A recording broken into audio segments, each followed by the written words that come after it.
जय जवान जय किसान। केम छो वाला मित्रों। तो आज तारीख 25 7मो महीनो 2026 આપણે ફૂલીવરની વાત કરીએ અને આ ફૂલીવરને વાયાને આજ 9મો દિવસ છે। તો હું તમને નજારા બતાવું કેવું મસ્ત બી સોટ્યું છે અને કોઈએ મારા કિસાને પણ ના વાયું હોય તો ફૂલાવરણ વાવો, ઊભી વાવી શકો છો। મરચાં અત્યારે સોટી જશે મસ્ત, રીંગણ, તુરા, દૂધી ગમે તે શાકભાજીની અંદરમાં તમે વાવી શકો છો અને 100% રિઝલ્ટ પણ મળશે।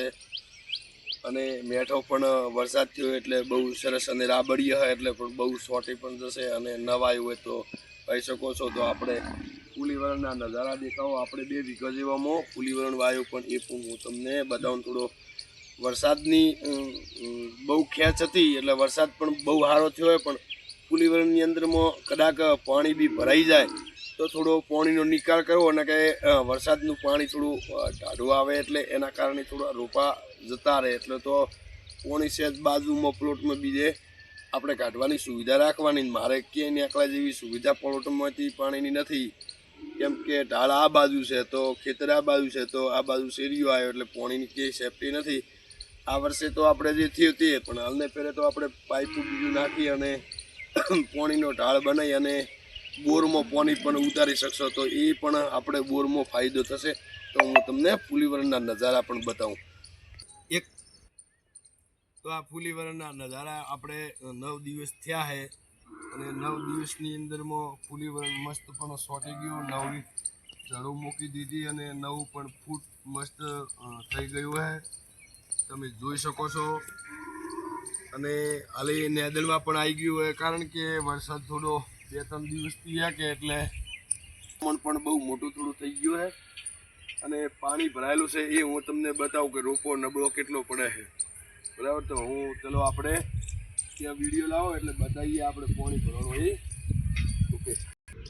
જે આપણે ત્યાં કહેતા કે ચલો પાણી ભરાયેલું ને રોપોને અસર કરે તો ત્યાં આપણે પાણી જગ્યાએ આવી ગયા, પાણી પૂરું પણ ભરાઈ જાય છે અને આટલા સુધી પૂરું પાણી પણ ભરાઈ ગયું હોય। આજે તારીખ 25 અને 25 તારીખનો સવારના વરસાદ ખૂબ આપેલો હતો તો હાલ તો પાણી ઘણું ખરું તો પણ સિપાઈ ગયું હોય।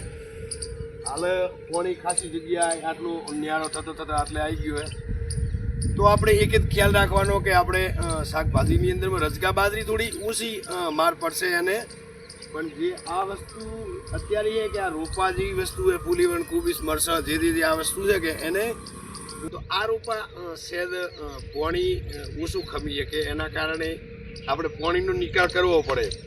પાણીનો નિકાલ એમ કરવો પડે કે આને 1-2 કલાક જેવું પાણી છે તો એને જળવાને જળદાગ ઇમરજન્સી લાગી જાય। આનું જળ અને થડ મજબૂત એટલું ના આવે, બીજા જેટલું મજબૂત ના આવે। રજકા બાજરીનું મજબૂત આવે, પછી મૂંગફળીનું મજબૂત આવે, એરડાનું મજબૂત આવે।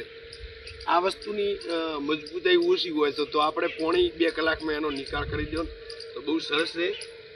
અને મારે કંઈ પાણી જવાની જગ્યા નથી, આ બાજુનો ઓમ ઢાળ છે, આ બાજુ આ જો ખડા આવી ગઈ, આ બાજુ ખડા આવી ગઈ એટલે આ બાજુ પાણી નહીં નીકળે જેમ આ બાજુ ઢાળ થયો હોય અનલિમિટેડ તો આ ઢાળમાં પાણી નીકળે જેમ આ સાલે તો બરાબર પણ કે આવતો ચોમાસું આવતા આ બાજુ પાઇપો નાખી અને બોર પણ પડ્યો છે તો જૂના બોરની અંદરમાં પાણીનો આપણે નિકાલ કરશો તો આપણને ઓછું નુકસાન પડશે।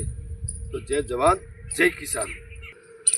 તો જો મિત્રો હાલે પાણી ત્યાં કરતી અહીંયા વધારે છે અને આટલે હાલ પાણી આટલે ઊભો હોય તો આટલે અત્યારે પાણી છે અને ભગવાનને ખૂબ જય જવાન જય કિસાન।